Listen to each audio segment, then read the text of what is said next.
Hello dear student, welcome back to my YouTube channel Aman coaching classes.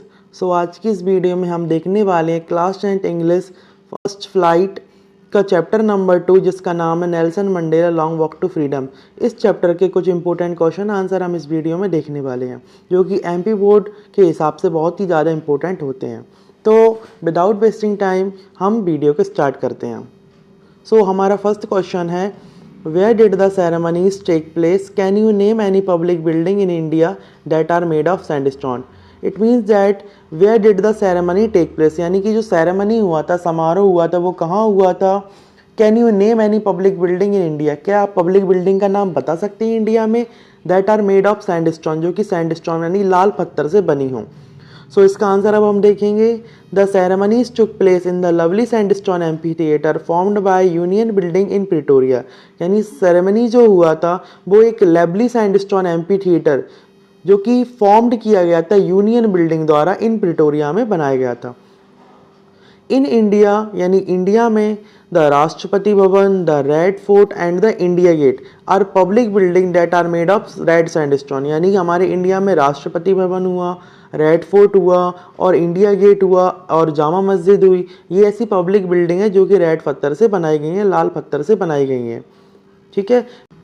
Our second question is, can you say how 10 May is an autumn day in South Africa?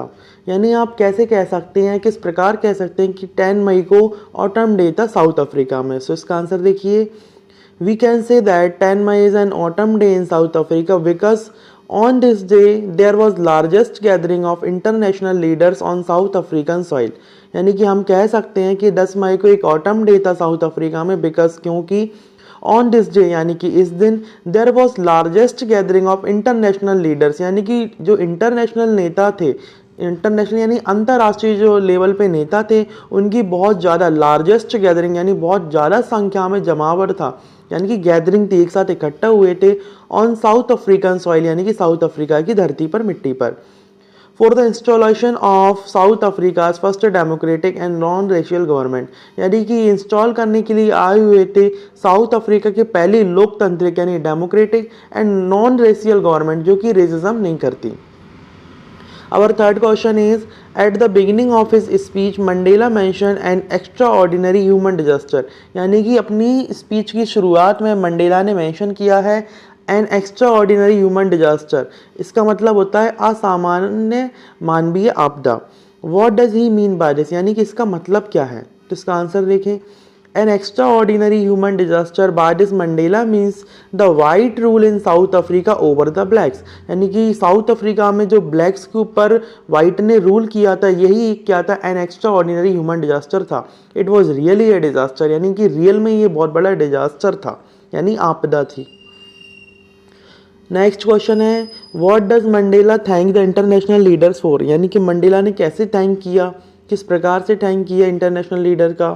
तो देखिए, Mandela thanks the international leaders for coming at the occasion of South Africa's liberty and accepting it as a independent republic. यानी Mandela ने thanks किया international leaders का आने के लिए इस ओकेजन पर ऑफ साउथ अफ्रीकाज लिबर्टी, यानी जब साउथ अफ्रीका लिबर्ट हो रहा था यानी कि आज़ादी का महोत्सव मना रहा था, and accepting it as an independent republic, और ये खुद को स्वतंत्र गणतंत्र घोषित कर रहा था। नेक्स्ट क्वेश्चन है, what ideals does he set out for the future of South Africa. यानी कि क्या क्या आइडियल्स रखे गए हैं साउथ अफ्रीका के फ्यूचर के लिए। तो देखिए, Mandela set the ideals of liberating his people. यानी कि मंडेला ने सेट किए इस प्रकार के आइडियल जो कि लिबर्ट यानी स्वतंत्र रहेंगे उनके लोग फ्रॉम द बैरियस बैंडेज, यानी कि बहुत सारे बंधनों से, जैसे कि पॉवर्टी गरीबी हुआ, डिप्रीवेशन यानी दुख हुआ, sufferings, gender and other discrimination यानी इनके बेसिस पे जो भेदभाव किया जाता है, डिस्क्रिमिनेशन किया जाता है, इनसे क्या रहेंगे, वो स्वतंत्र रहेंगे। ये ऐसा उनके साथ कभी नहीं होगा। He wanted the people of the country to enjoy, यानी कि वो क्या चाहते थे कि हमारी कंट्री की जो पीपल है वो इंजॉय करें the right to freedom from all form of bondage and prejudice. यानी कि वो चाहते थे कि हमारे जो यहाँ के लोग हैं वो इंजॉय करें और सभी प्रकार के बंधनों से मुक्त रहें, फ्रीडम में रहें। Our next question is, what do the military generals do? How has their attitude changed and why? देखो बेटा, मिलिट्री के जो जनरल थे वो क्या करते हैं और how has their attitude changed, और उनका एटीट्यूड किस प्रकार चेंज हो गया और क्यों चेंज हो गया। तो देखिए, the military general saluted Mandela, यानी कि मिलिट्री के जो जनरल थे उन्होंने सैल्यूट किया मंडेला जी को एंड प्लेस देयर लॉयल्टी, और अपनी लॉयल्टी दिखाई। Previous they have arrested him, पहले क्या हुआ था करता था, पहले तो वो उन्हें अरेस्ट करते थे, but their attitude has change, परंतु अब उनका एटीट्यूड है जो वो चेंज हो चुका है। As Mister Mandela has become the president of South Africa, क्योंकि जो मिस्टर मंडेला हैं वो प्रेसिडेंट बन गए कहाँ के, साउथ अफ्रीका के।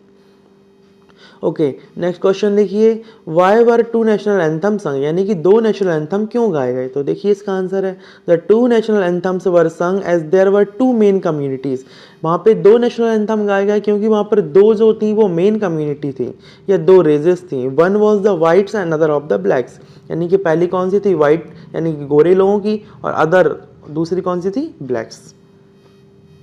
नेक्स्ट क्वेश्चन ज़्यादा इंपॉर्टेंट नहीं है, फिर भी हम इसे एक बार देखते हैं। How does Mandela describe the system of government in his country in the first decade, in the final decade and of the 20th century. तो देखिए बेटा इसका आंसर है, in the first decade of 20th century, यानी 20th century के पहले डिकेड में the white skin people of South Africa patched up their differences and erected a system of racial domination against the dark skin people of their आउन land. यानी कि इस जो 20th सेंचुरी थी उसके फर्स्ट डिकेड में क्या हुआ कि जो ब्लैक कलर के जो लोग बाग थे उनके ही अगेंस्ट में, यानी डार्क स्किन पीपल के ही अगेंस्ट में जो वाइट स्किन वाले पीपल थे उन्होंने क्या कर लिए, डिफरेंसेस बना ले, यानी भेदभाव बना लिए, और एक ऐसा पॉलिटिकल सिस्टम उन्होंने बना लिया कि वो रेसिज्म करते थे, यानी कि उनके साथ में भेदभाव करते थे, और जबकि वो भी उनकी ही धरती के लोग बाग थे। This created the basis of one of the harshest, most inhuman societies the world has ever seen or known।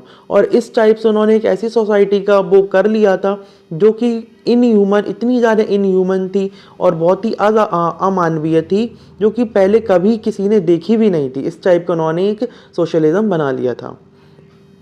Second point है, in the final decade of 20th century the previous system of government had been overturned for ever, यानी कि जो 20th century थी century का जो last decade था, final decade था, उसमें क्या हुआ, जो पुराना जो सिस्टम था गवर्नमेंट चलाने का वो पूरी तरीके से ओवरटर्न यानी कि पलट गया था, फॉर एवर यानी हमेशा के लिए, and replaced by one that recognise the right and freedoms of the people regardless of the colour of their skin.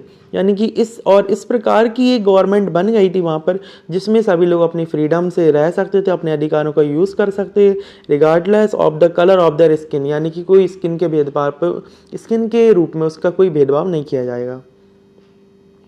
What does courage mean to Mandela, यानी कि अब मंडेला जी फोर्थ क्वेश्चन में पूछते हैं what does courage mean to Mandela, यानी कि Mandela के लिए करेज का मतलब क्या है। करेज मतलब होता है बेटा साहस।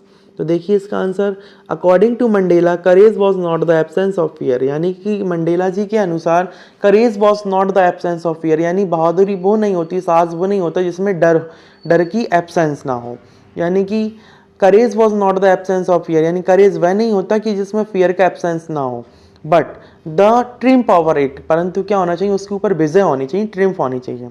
A brave man is not one who does not fear afraid, यानी कि एक ब्रेव व्यक्ति वो नहीं होता जो डर से डरता है, डर से डरता नहीं है, but one who conquer that fear, परंतु वो होता है जो अपने डर पर विजय प्राप्त करता है। नेक्स्ट क्वेश्चन है, which does he think is natural to love और टू हेट, यानी कि मंडेला जी बोलते हैं कि नेचुरल रूप से क्या आता है इंसान में, लव आता है या हेट आती। तो देखिए इसका answer, Mandela thought that love comes more naturally to the human heart, यानी मंडेला जी का ऐसा मानना है, ऐसा सोचते हैं कि जो लव है वो ज़्यादा नेचुरली आता है ह्यूमन हार्ट में रेदर देन हेट, यानी कि घृणा की तुलना में। हमारा नेक्स्ट क्वेश्चन बहुत ही ज़्यादा इंपॉर्टेंट है। तो देखिए, what twin obligation does Mandela mention, यानी कि हमारे लिए ट्विन ऑब्लिगेशन क्या है, दो कर्तव्य क्या है जो कि मंडेला जी ने मेंशन किए हैं। तो देखिए इसका आंसर है, Mandela mention two obligation that every man has in life, यानी मंडेला जी ने दो ऑब्लिगेशन बताए प्रत्येक व्यक्ति के लिए अपनी लाइफ में। तो फर्स्ट ऑब्लिगेशन है, first obligation to his family, यानी प्रथम ऑब्लिगेशन हमारा फैमिली के लिए होना चाहिए, टू हिज पेरेंट्स यानी अपने पेरेंट्स के लिए होना चाहिए, टू हिज वाइफ यानी हमारी वाइफ के लिए होना चाहिए, एंड हिज चिल्ड्रन यानी हमारे बच्चों के लिए होना चाहिए।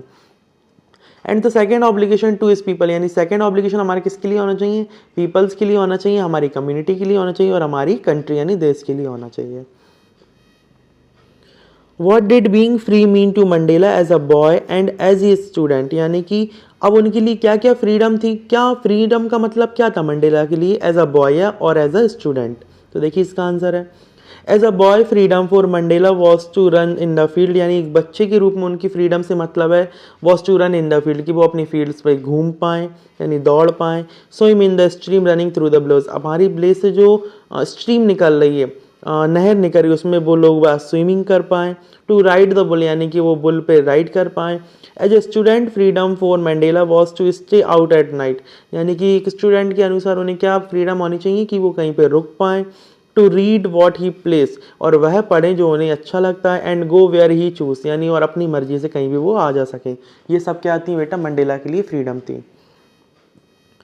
Does Mandela think the oppressor is free, why और वाई नॉट, क्या मंडेला को लगता है कि जो ऑपरेशर होता है, ऑपरेशन मतलब होता है जो अत्याचार करते हैं, वो फ्री रहते हैं क्या, वाई यदि है तो क्यों और नहीं है तो क्यों नहीं। तो देखिए इसका आंसर है Mandela thinks that the oppressor is not free like oppressed, यानी कि मंडेला का ऐसा मानना है कि जो ऑपरेसर होते हैं वो ऑप्रेस्ड यानी कि जिस पे अत्याचार हुआ उसकी तरह फ्री नहीं रहते। Because a person who takes away another man's freedom, क्योंकि वह व्यक्ति जो दूसरे पर्सन की फ्रीडम को लेता है, छीनता है, is a prisoner of hated, यानी कि नफरत का प्रिजनर होता है, prisoner of hated. He is locked in the prejudice and narrow mindness, यानी कि वो बंधा होता है या फिर जकड़ा होता है अपनी पुरानी सोच के अनुसार, है ना, इन सब में वो जकड़ा होता है। तो इन दिस वीडियो हमने ये सारे इंपॉर्टेंट क्वेश्चन आंसर्स को देख लिया है सेकंड चैप्टर का। यदि आपको वीडियो पसंद आए तो वीडियो को लाइक कीजिए और चैनल पर नए हो तो चैनल को सब्सक्राइब कीजिए। Thank you.